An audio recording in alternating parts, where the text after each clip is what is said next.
Hello and welcome to Happy Foot, Sad Foot, your LAFC gateway drug and the only LAFC podcast that's been intimate with Vanny Sartini. I'm Travis Helwig. I'm Vince LaRosa. And I'm Darren Miller. Welcome to our preview episode of LAFC's MLS match versus Vancouver on Sunday, October 13th at 4:30 p.m. at BC Place in Vancouver. You can watch it on MLS Season Pass on Apple TV, and you can watch our live post-game call-in show 10 minutes after the final whistle at youtube.com/@HappyFootSadFoot. Later in the show, we'll hear from Joshua Ray and Nathan Durek of the Terminal City FC podcast. And of course, we'll cover all the storylines for this week's match and we'll make some bets. But first, we do it accidentally for the back half of every post-game live stream. And on purpose, at the top of every episode, it's time for listener-mandated banter. Darren, Vince, how you doing? Half as generous.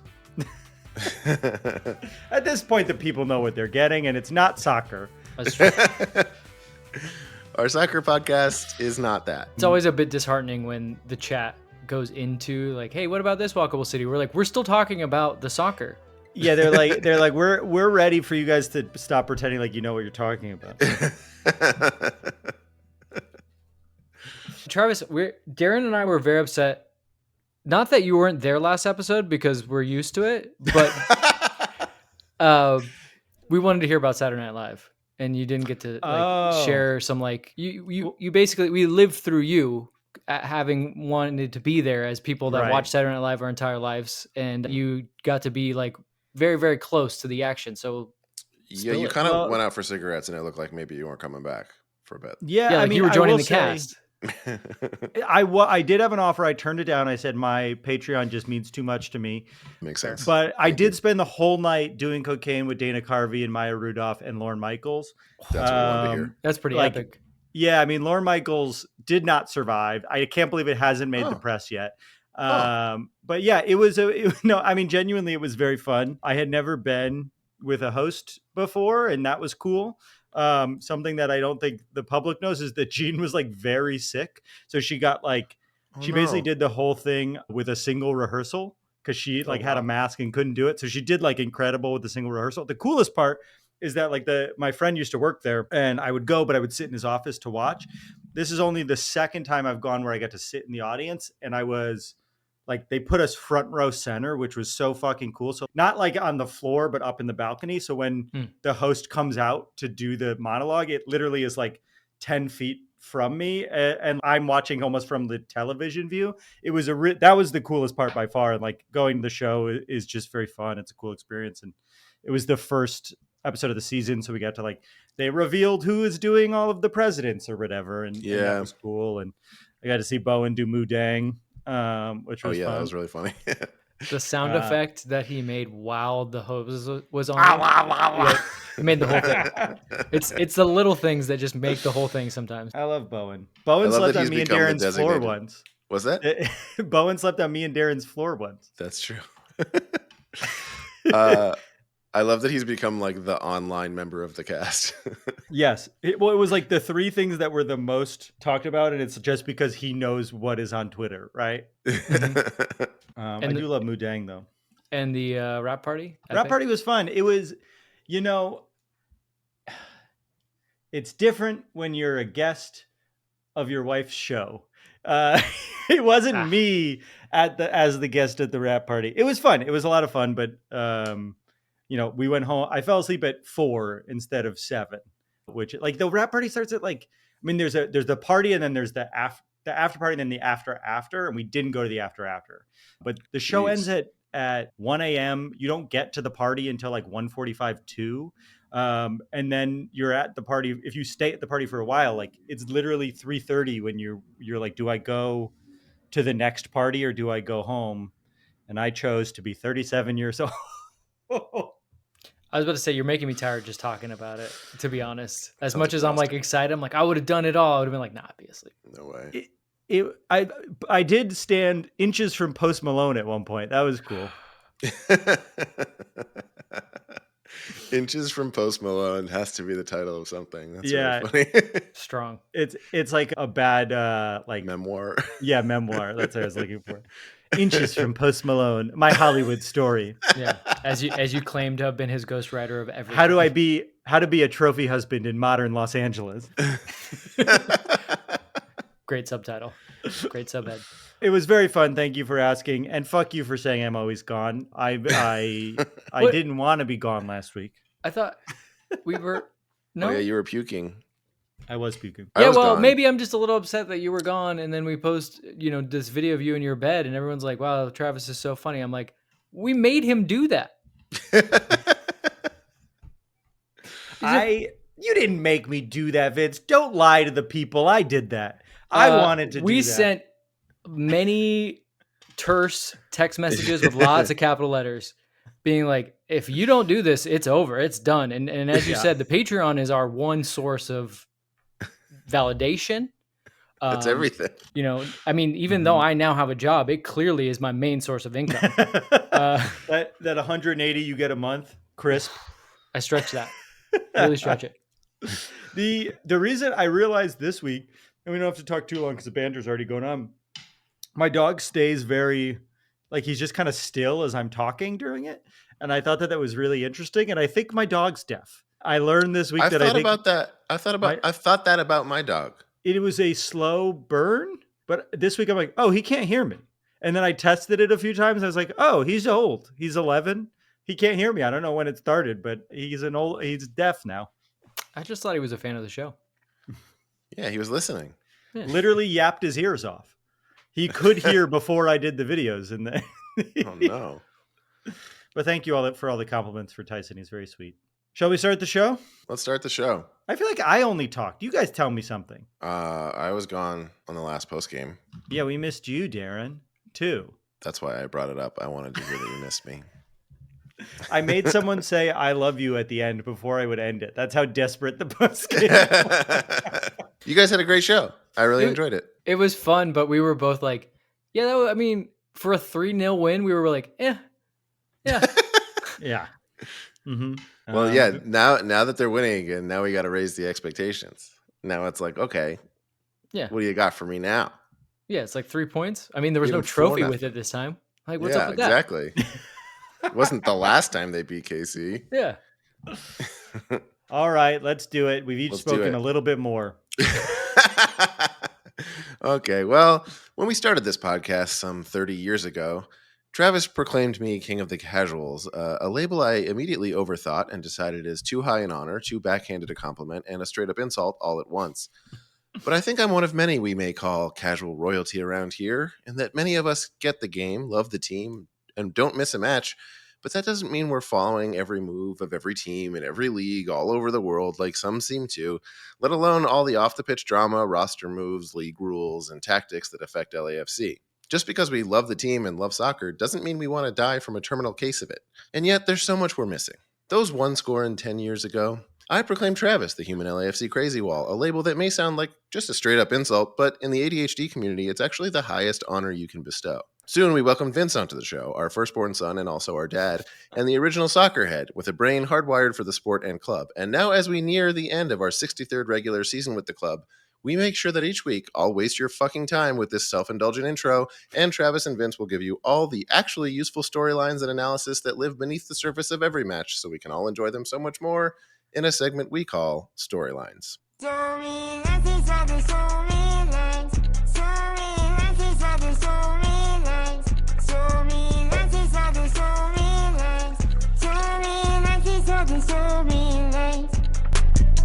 This opening from both of us, I think, was a good reminder that we should start putting the time code in the podcast description of how people can skip directly to storyline.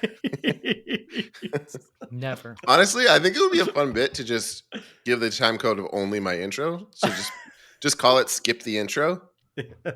I'm all for that. I do think that would probably make a lot of people's lives better. Darren, Vince, Dince, we have learned that we are back. We have learned that Denny Bouanga will not be winning the Golden Boot. And we have learned that even Giroud is fitting in a little bit. And that brings us to another question and our first storyline of the week. which is this. Can we win when our entire team is on international duty? Seemingly once a month, we lose players on international duty for honestly no apparent reason. They don't play games. They're just kind of putzing around doing drills. They just go on a plane, hang out in their country for a few hours, and then fly home. This week, we're losing Denny Bouanga, which is essentially why he's not going to win the Golden Boot. Well, not the only reason. He's also behind. But the only reason he doesn't have a chance. Kike Oliveira, who just really felt like a spark that had been helping the team return to form. And Maxime Chanot, probably our most consistent player on the entire team. I think he's probably played the most minutes since he came to the team. I don't know if he's missed a game. And I saw somewhere there's a chance we might lose Martinez and Campos as well. We've lost them in the past, but they weren't announced by the team. So I just want to put it out there that that's possible as well. Vince, for those of us, including myself, that don't understand why this happens all the time and only in Major League Soccer, will you explain to our casual fans why once a month we have to lose half of our roster and why that doesn't happen in other leagues? Well, it's not once a month, but in other leagues, because they play the schedule that they play, which a lot of people would consider the normal schedule, the like August to May schedule. The metric system of schedule. Yeah, the metric system, yes. They have planned for these and they take them off. The league takes them off, and it makes sense because in that league, although MLS is slowly catching up to where a lot of players are leaving, if they tried to play games without the amount of players that like left for like from the Premier League, it would be a horrible watch, but I don't even know if they'd be able to fill a team, to be honest. Unfortunately, in MLS, they did try to schedule some breaks for people so that they didn't have to lose players, but we kept winning games, i.e. the Capitalist Cup, Leagues Cup, which forced us to shift into... So this was an off weekend for LAFC. They were not supposed to play this weekend. We were forced to shift into this. And that's so this weekend is us catching up our game in hand. Correct. Interesting. So there's actually not a lot of MLS games this weekend, oddly enough. But it obviously affects us as a team that generally has a lot of, in terms of MLS squads, a lot of international players. And of course, one Denny Bouanga who's going for the Golden Boot.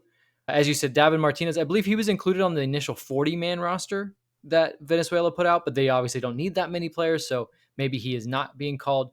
Campos, I'm not sure about. It was for under 23. I don't think they put a roster that big. But if LAFC says he's not going, he's not going. Although that might also mean he has some kind of injury, because generally that's the reason why you don't go.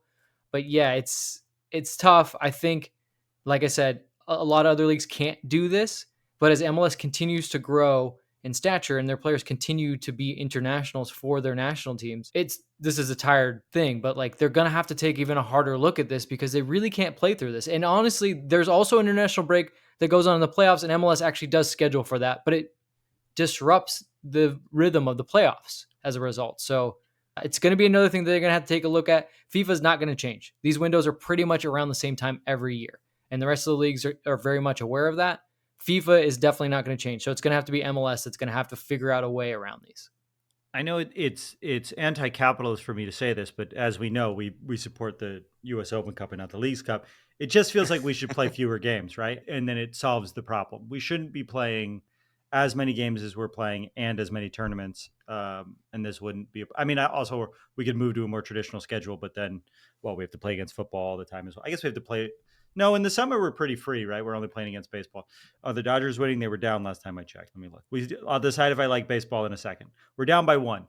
Baseball's okay. Darren, when was your last international duty? Oh. And by that, I mean take a dump overseas. I honestly thought that was where you were going, but then I saw it click in your head. I imagine it'd be one and the same. Last time I went to a different country, I was not able to go the entire time without... That's funny. So it's not the last international duty you've had. Was your last trip. Remember when people were like, can you make your show PG? Yeah. We could try, but it's not worth trying. Where did you go on your last overseas trip, John? That's a great question. I really don't know. I went to the championship. We know. We know that one. Okay. Did you just ask the question so you could answer it? No. But if you want to know, I'm happy to answer any questions about your. It might be the last trip. Might have been. Yeah, Darren, maybe describe what it looked like, and he'll be able to tell you what country you were in. It might have been so long ago that it was when my wife and I went to Italy and Greece.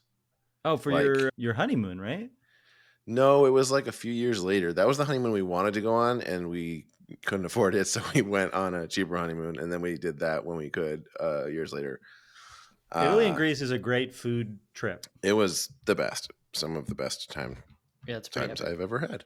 And our 10-year anniversary is this weekend. Happy anniversary, Darren. Thanks. I hope to see you on a post-game live stream instead of celebrating with so you. You're celebrating it by doing a Vancouver post-game live stream? No, we're celebrating Friday.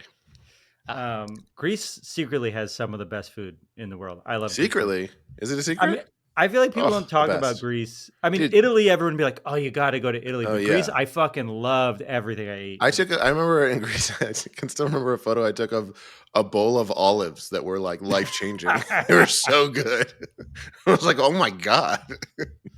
So we started bantering again. So I'll bring it to the next storyline, and it actually ties in right to what we were talking about in terms of international duty. We're missing 2 players up front, and I'm curious about our second storyline of the match, which is this. Will we finally see the return of Carlos Vela? It has been almost a full month since Vela re-signed with the team. It was announced on the 13th. That's when we did the emergency pod. Today is the 8th. We are almost a full month since that happened. That feels like enough time to be able to run around for 20 minutes near the end of a game, especially with 2 forwards missing. It feels like a good moment for Carlos to return, but hasn't even been on the 18 up until now. Maybe it's just he's not ready. I'm curious, Vince, where do you think Carlos Vela is in the process? Do you think we'll see him before the playoffs? Do you think we'll see him this weekend? How are you feeling about Carlito? I feel like if Carlos is going to play at all this season, he's going to have to feature in one of these upcoming games just to get his feet underneath him, whether, like you said, it's for 20 minutes or more. But I don't know because they've been very, very coy. Like the response of being like, when Carlos is ready, he'll give us a nod, makes me think that Steve is being like, don't ask me anymore. It's not going to be for a while. But he's also the type of player where like you can say, I don't think he's going to be ready. And then easily could like just show up in the 11 because 1, he's such an incredibly talented technical player and gifted. And 2, like he plays the game in a different way, right? You don't expect Carlos to go out there and run 5 to 6 miles, right? He's just going to play the game in the areas he's going to be in. He's going to kind of let the game find him and he's going to figure it out. So I don't know if that makes people feel hopeful that he might play, but I would, if I had to hazard a guess, like I said, I think he's going to have to play in these next 2 games if he's going to feature in the playoffs, because it just feels risky to decide, okay, well, you'll get your 20 minutes in the playoffs. That doesn't seem like the right time to be trying to see what a guy's got in the tank. Darren, if we see Carlos Vela this weekend, do you think he'll start? Do you think he'll come off the bench later in the game? Do you think we'll get a half out of him? A month of training it seems like a good amount of time for a professional athlete. What are you thinking? I mean, we're missing so many guys. This seems like the game to do it. It's been enough time, and we might actually legitimately need him. That said, I'm starting to think there's a possibility that it's kind of a courtesy contract and like he never intends to play. Like he just intends to be part of the team. And like I could see that happening and no one really having a big problem with that. I don't know. From what I understand, I'd love to see him money. play, but what's that? From what I've heard, it's a good amount of money for a courtesy contract, but I mean, I guess he's earned it, right? They do that though. And we talked about it at the beginning of the season. It's like there should be a contract that we can give to a guy that means something but isn't going to play a lot of minutes. I feel like Vince, you said something like that, right? They do the 1-day contract thing in other sports where it's like you sign a 1-day contract with the team that like meant the most to you, just so they can like retire your jersey and then. But this isn't even like a say goodbye thing. It's like he's going to be involved, right? Yeah. If you guys remember, it was reported, I think from Bogart, that it was something that GMs were tossing around. Like, because Carlos wasn't the only one that this was kind of becoming a thing for. Like, there was a lot of teams being like, look, we've got a player that, like, he's been our team. He is the guy you think of when you think of our team. But we don't want to burn one of... It's like, it's not that they didn't want to pay these players. It's just they were like, in order to pay these players, we have to use one of our 3 spots, our 3 DP spots. We don't want to do that. But how can we pay these players? And MLS was kind of kicking around, but I think some of the GMs that don't care about that kind of stuff or don't have that kind of player were like, no, we're not just going to make a rule. So a couple of you LAs and Seattles and a couple other teams that we're never going to have a player that likes us. Yeah, we don't want that rule. Exactly. Yeah, we barely can get them to, like, when they show up to Kansas City or St. Louis, they're like, what the hell did I just do?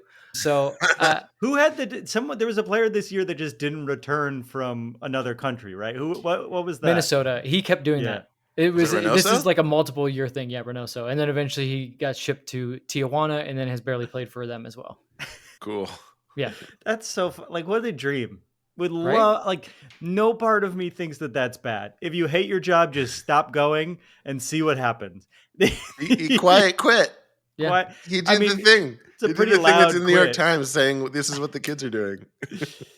So that's going on our side. On the other side, our final storyline of the match is something that I think is quite interesting as a storyline for this game. And it's this. Vancouver's got a tight table too. Tight table two. Tight table. Tight table two. Tight table two. Too tight, too table. Tight table two. Too tight, two table. Two table. At 47 points, Vancouver sits currently in the wild card game in 8th place. They are just 4 points out of 5th place, though, and 1 point out of 9th. So this game means a ton for their seeding. They could go all the way up to 5th or be all the way down to 9th. I'm sure they very much want to get out of that wild card game. So while I, going into this pregame, was thinking, well, Vancouver kind of doesn't care. They're expecting to lose. In all actuality, this game means as much for them as it does for us in terms of playoff seeding. Even though we've got a little bit of breathing room up at our tight table, we don't have a ton. And there is a world in which we can still catch the Galaxy. It's small, but it's possible. And so this game means a lot for us, and it means a lot for them. So Vince, tell us what we need to know about Vancouver. I know at the beginning of the season, we were playing them all the time. We played them all the time at the end of last season, but it does feel like it's been a little bit. What do we need to know about Vancouver? They've been very up and down. And to your point, like, they have things to play for. It is staying out of that playing game. And just in general, they haven't won in 5. We kind of talk about it in MLS. Like, for MLS Cup, you can get hot running into MLS Cup and maybe, run out there and take the cup, or at least reach the final, despite being a team that maybe no one thought about in a 5, 6, or 7 seed. If you're Vancouver right now, you've got a lot of things at stake, avoiding that playing game, and just in general, getting your form. They really lacking form. They did sign Stuart Armstrong, who is a very good player from the Premier League. I mean, maybe not very good for the Premier League, but for the level that he was playing at, is a good signing for them. He's a good attacking piece. It just hasn't gelled for them. Like, lately, they just haven't been scoring, which is interesting with having signed another kind of attacking midfielder. He plays kind of like the way Ryan Gauld plays. He's kind of an all-action guy. He's everywhere. He can move all around the pitch, and then he can turn up in moments and score for you, but it just hasn't worked out. And he's still kind of building towards his fitness and getting used to the team, but they've got to make a move now. They've got to do something now. They've got to get some kind of continuity, or, as you said, they might drop into the fact that they just have one game and then it's one and done because of the way they're playing. So I think this is a very important moment for them. Plus, they're at home. Darren, this is an equally important question. Do you think once again Vanni Sartini will try to suck Steve Cherundola's dick? Wait, I don't want to revise history too much, because the history as it actually was is wild enough. He didn't actually try to do that. He did mime actually doing it. Mm-hmm. Yes, he did not suck Steve Cherundola's dick, but he did pretend to suck Steve Cherundola's dick. Right. He didn't try to, because if he tried to, he would have stopped. It would have been, I think what he did is maybe even worse, because he did follow through, but mime. Right. So we saw the full action. We saw the action. But he didn't fully. Yeah. But there was no genuine attempt to make it happen for real. So do you think he's going to do it again? No.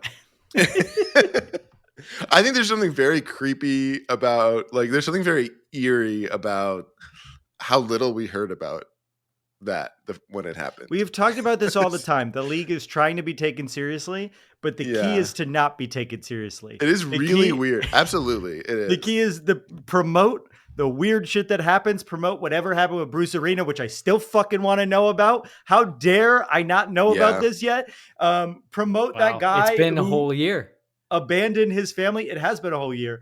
Talk about that guy who abandoned his family. Talk about the guy who won't return from another country. Yep. That shit will be on sports media. You want tabloid shit. Yeah, like for real. Like David Beckham wasn't famous just because he was good at soccer. He was famous because he was like being an idiot.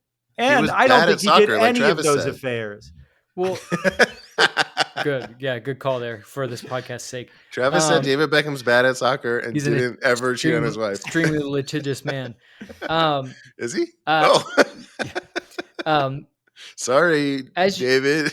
Wait, but as you mentioned, we have played them a lot in the interim since that infamous incident at BC Place in the center circle of all places. Also, if you're going to do it in the center circle, right?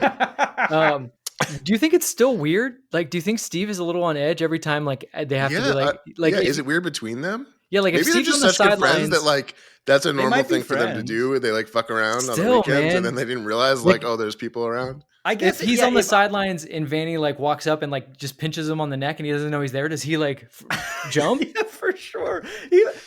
Turundolo has a sexual like harassment lawsuit. This is like legitimately, if he wanted to file a sexual harassment lawsuit, he could. That is the definition of sexual harassment in his workplace. He did it in front of a stadium full of people. Non-consensual. And so like, you can't prove anything.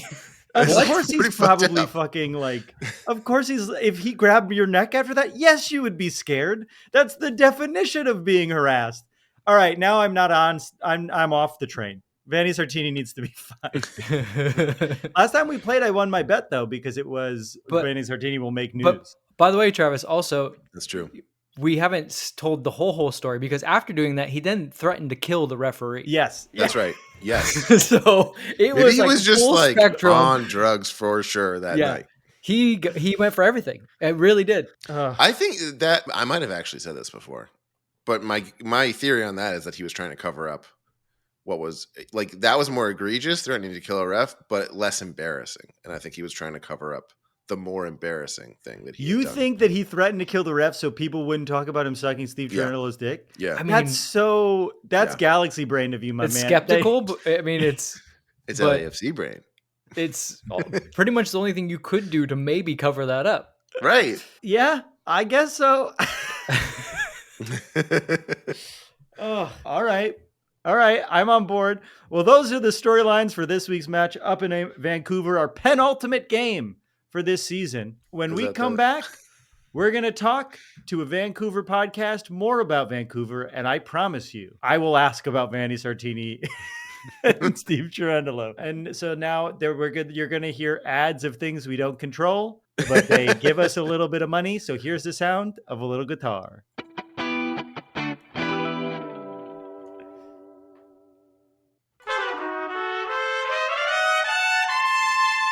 Welcome back. We are now lucky enough to be joined by the premier Vancouver Whitecaps podcast. And I want everyone else in the Whitecaps community to hear that. And I wanted there to be drama about it. Please welcome to the show, the host of the Terminal City FC podcast, Nathan Durek. Nathan, welcome to the show. Appreciate it, you fellas. Thank you for having me. Look, I want to start right off the bat and say, how does it feel to live in Vancouver where you're stealing the hardworking blue-collar production jobs from the city of Los Angeles? Do you feel how do you sleep at night knowing you're taking away from the good, hardworking people of Los Angeles with your film production crews? Well, I think we could be doing a better job if it wasn't for AI taking it away from us now. So tell us a little bit about your podcast, what you guys talk about, and then we'll talk about the game this week. Absolutely. So we've been around, I believe, for about three and a half years. I think we're about 155 episodes in. We're a weekly podcast where we talk Whitecaps, general stories in MLS, the Canadian Premier League, men's and women's national teams for Canada, and just kind of other, general interest stories around the soccer world, and kind of go from there, put it all together, and hand it out to our loving public. So something that we talk about a lot on the show, and Darren, I think, can confirm it, is we're tired of playing Vancouver. I feel like we've played you 100 times in the last year. Like we just won't stop playing Vancouver. Are you guys as tired of us? 6 times last year, I think, right? Yeah. I just don't want to think about you anymore. Are you tired of us? Yeah, because we're usually on the losing end of it. There was a we point should like it more. There was a couple last year where you kind of had us. There was like, I don't know if we want to play them again. Vanni Sartini, the head coach of the Whitecaps, made a change last year, kind of halfway through the season. And you guys were the very first game, I believe, where we did that change, where he changed the formation, went to a back three. He had Ryan Gauld almost playing as a wing back at one point, and we scored 4 goals, which, I mean, especially last year for away form, was unheard of because we couldn't buy ourselves an away win. This year, it's the complete opposite. We have actually more points. We actually set a Whitecaps MLS record in away points this year and have more away points than we do have home points. So I wanted to ask you about this year, because for a while it seemed like you're really climbing up the table, like you were fighting for top spots, and then it's been a rough stretch for the last couple of games, right? It's five straight that you haven't won.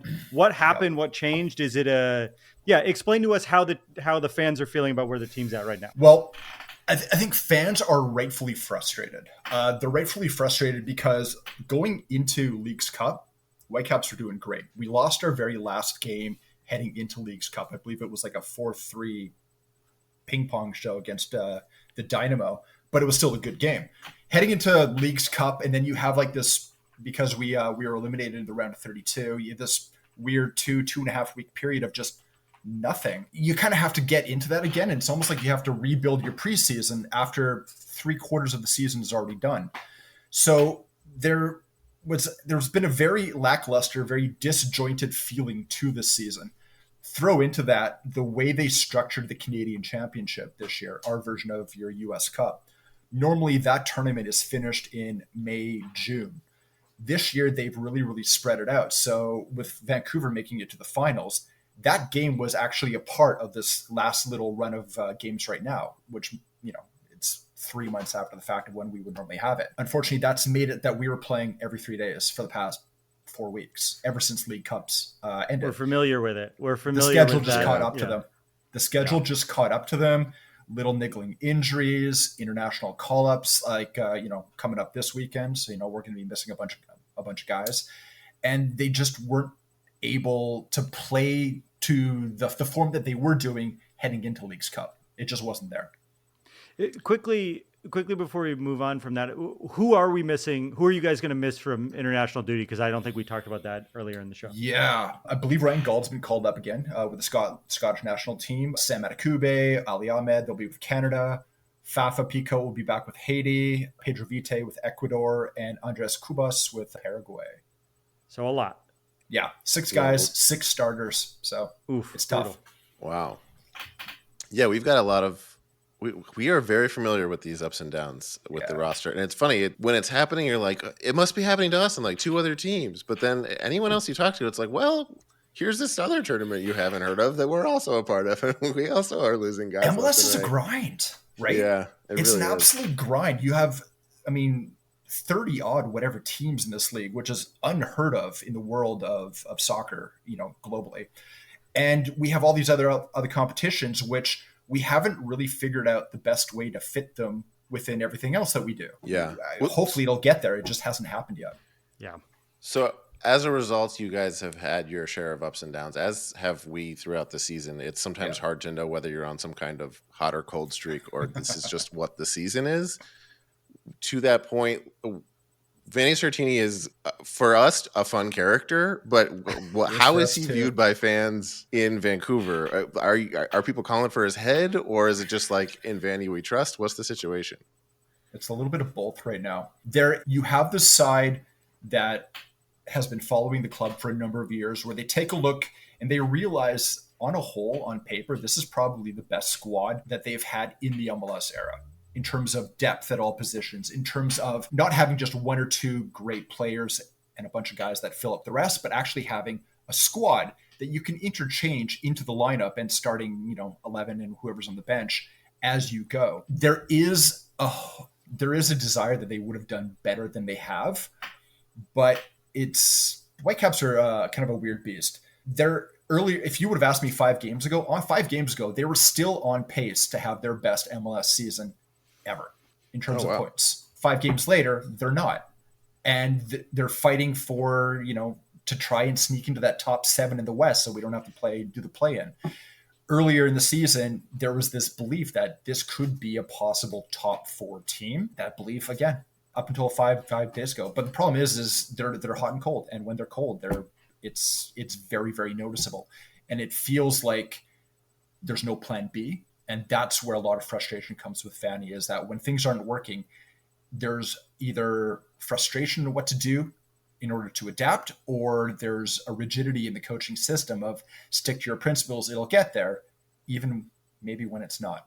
There's something interesting about that streaky element of Major League Soccer, right? Because like in other leagues where they don't have playoffs, it's sort of like, well, the season's over. Whereas like you guys know on paper, you have a really good team. So if you could figure out how to have a run in these last 2 games and then play some strong playoff games, you could potentially go on a run in the playoffs as well. It's not I do think that playoffs are helpful for teams who have found a rut late in the season sometimes, because as long as you can return to knowing you have, a strong team on paper, there's always still a chance that it's not a waste of a season with a good roster. Well, North American sports, we love playoffs, right? But yes. A regular season is basically a war of attrition, right? You're going to lose guys along the way. When you get to playoffs, at least when it comes to MLS and soccer, where you're playing maybe only 1 game, or maybe it's a 2-game, knockout, it's not like a 7 or 5 game series as it is in other sports. It's one and done, right? So you don't have to worry about losing guys here along the way. If you can make it through that 90 minutes, who knows what can happen. So you brought up we asked you about Vanni Sartini, and we can't talk to you about Vanni Sartini and not bring up something that is near and dear to our hearts here on the show, which is Vanni Sartini pretending to suck Steve Cherundolo's dick after a game. Are you familiar with this? Do you know what we're talking about? Are you? There's a moment. Okay, this is actually what we want to know. Is that one of the ones when he got sent off? So last season, after a game, this is amazing. Vanni Sartini, we'll send you the video, drops to the ground and mimes sucking Steve Cherundolo's dick. And then later, it's the same game where he then goes and says, I'm going to kill, that ref will be in the river or whatever. So the ref in the river talk got all of the information. Or got all of the headlines, because you can't threaten to kill a referee. But moments before, I'm so happy you don't know about this. No, I don't. This has been a big thing for our show, because we are we play Vancouver a lot, but we're also just constantly baffled by the fact that it A, happened, and B, no one seemed to ever say anything. No one knows about it. Like, it was like as soon as it happened, everyone was like, we're all going to just agree to just pretend that didn't happen. I don't think we feel like we're shouting from the rooftops, like, what was that? I will say here, let's say his comments about about Tim Ford after the game definitely took precedence over everything. Yeah. How was that perceived in the fan base when he made obviously you can't do that, but he's also clearly joking, right? Like, he's a goofy dude. Like, how was that perceived in the community? It happened before the press conference started. So it was one of those ones, it was kind of said in jest as he was taking his seat. When he said it, I was sitting about 5 feet away from the guy. And it got caught in B-roll. And one of the reporters ended up tweeting out the quotes, and then it became a big thing because it got picked up from there. Just snowballed from there. They kind of poor form on the reporter's part. No, that's news. They talked about it. It was water under the bridge. They weren't worried about it. Okay. I think the one thing that really bugged a lot of people in Vancouver is because that was the same game or same day where I can't remember who the player was, but they literally broke into the referee's change room and threatened the referee. And so we're thinking, this guy said words, got a $30,000 fine, a 6-game suspension, and had to take an anger management course. And that's the other guy literally broke into his room and physically threatened him and got less than half the punishment. Right. I forgot about that. So, you're thinking sticks and stones. Apparently the words do hurt more. Yeah. Yeah, that is true. I forgot about that. Yeah. I guess we don't. Yeah, that was the big right? one. It was in the East. Yeah, I wish I could we don't remember play the name those of the teams player, enough. but yeah. I want to say it was either Cincinnati or Red Bull. Cincinnati does stick in my mind. I'd have to look at the. It was a bright color. That's what we're deciding. So I guess we're coming close on time. What do you guys think about LAFC, and when you play us, how do you think you guys match up? I'm just curious how you, as fans, view LAFC as a team, and then also how you think the teams match up. And don't hold back from your perspective. Yes. Well, I'll tell you right now, I think LAFC is one of those teams that we know you're in for a fight. I mean, our record against LAFC, it's not terrible. It's not great. I mean, I think you guys have won about double the number of games that we have in the head-to-head. But you never know what you're going to get when you play LAFC, because you always seem to have a bit of a different lineup or a different squad every time we play. Like this time, I mean, Giroud. I mean, he wasn't a part of the squad last time we played you. But no Bouanga. You don't have to deal with Bouanga this time. Thank God. If you have no Bouanga, and I don't know why, but Hollingshead on your team comes out of nowhere and scores. I mean, every time he plays the Whitecaps, it's Bouanga and Hollingshead. That would have been a good bet for us to make, Darren. We should have thought. Yeah, that's true. We have a betting portion of our show where you try to make a bet for it. We has make to like be outlandish predictions. It has to be something very outlandish, and then every once in a while it hits. Well, there, Hollingshead. He's your guy, right? Put money on it. Yeah, we could have put Aaron Long had a goal last game for the first time. That was his first goal with the club ever. Yeah. With this game coming up, especially because it is an international window, I think all bets are off, right? It's going to be a completely different lineup. I expect, because of the players that are missing, you're going to see a different formation than what the Whitecaps normally do. You're not going to be able to do the high press, 3 at the back, wing backs that are basically attacking midfielders more often than not. They're not. You can't play against that against a team like LAFC, who they understand how to play against that. They know how to get players in behind wing backs. They know how to exploit those spaces and drag back 3 out so that they're just so wide, and then bring guys through it. There is going to be a change. I just don't know what that change is going to be, because 6 guys are missing. It's an interesting game, I think, for both teams, because it matters so much for the seeding, right? Like, you guys need it and we need it, and we're both playing with weird rosters. It's going to be a very, very interesting game. Nathan, thank you so much for being here. If people want to listen to your podcast or follow you or your show, how can they do that? Absolutely. We're Terminal City FC. You can follow us online, Instagram, Facebook, Twitter, all your pages. Again, podcast is available at all the normal places. I'm at ndurick at Twitter. My co-host, Joshua Ray, REY00, and you can find us there. Yeah, thanks to Joshua, too, who tried to join us, but for some reason we couldn't figure out the technical difficulties. So thank you, Josh, for hanging out for a little bit and then leaving. When we come back, we're going to make some bets.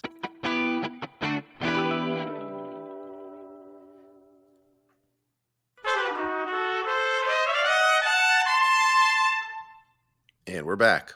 Now it's time for a segment called Bet It and Forget It. Bet it and forget it. Every week we end the show with a bet for this week's game. We make an outlandish prediction for something that almost definitely will not happen, but could. Each week we all put up $5. If no one hits, the money rolls over to the next week, and eventually by the time someone's weird prediction comes true, they might win a good chunk of change. Our bet pool for this week is now $130. You can buy a pool with that. Speaking of the word pool. A pool? You can install a pool in your home for $130. Above ground. Like a kiddie pool. Yeah.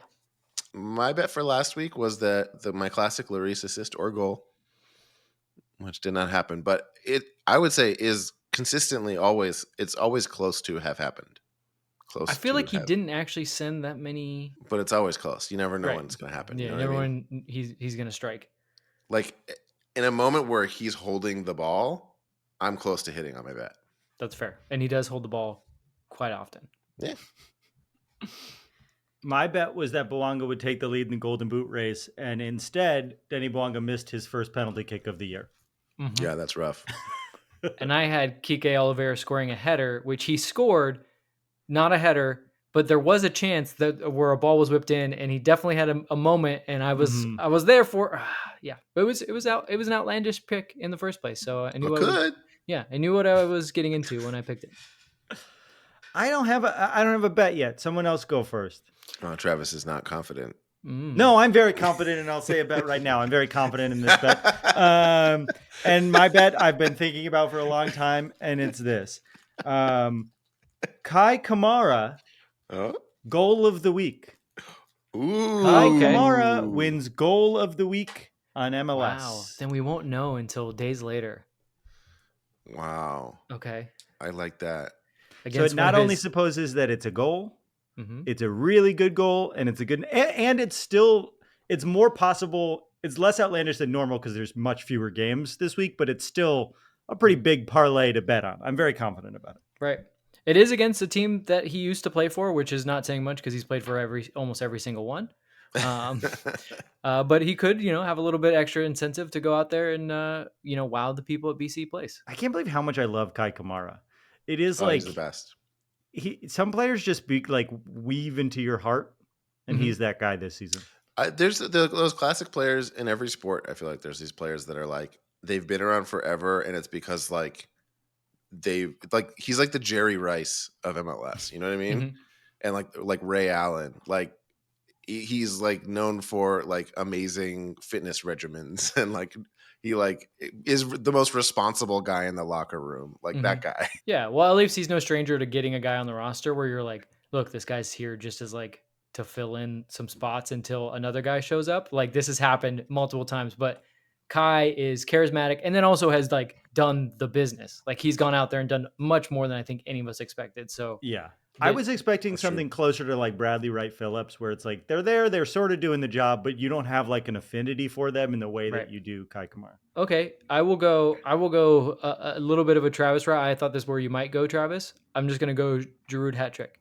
I mean, no Bouanga. I was gonna do Giroud brace. So then you're gonna have to go Giroud 4 goals, which would be a poker, as they call it in Italy.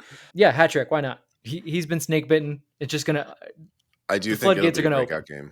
Yeah, that's definitely how I feel about it. Shit, I'm gonna think of a new bet, and it's gonna be this Ilie Sanchez goal. Oh, hasn't played much lately. Also, he's got maybe 1 goal this season? Does he even have the 1 goal?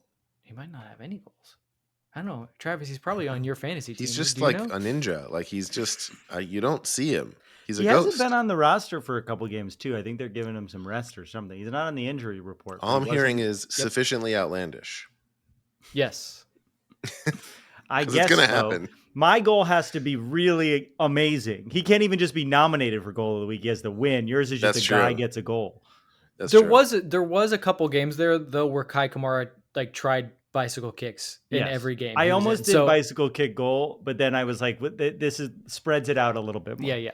But if he's gonna win goal of the week, it's probably gonna be bicycle kick goal. You know what, guys?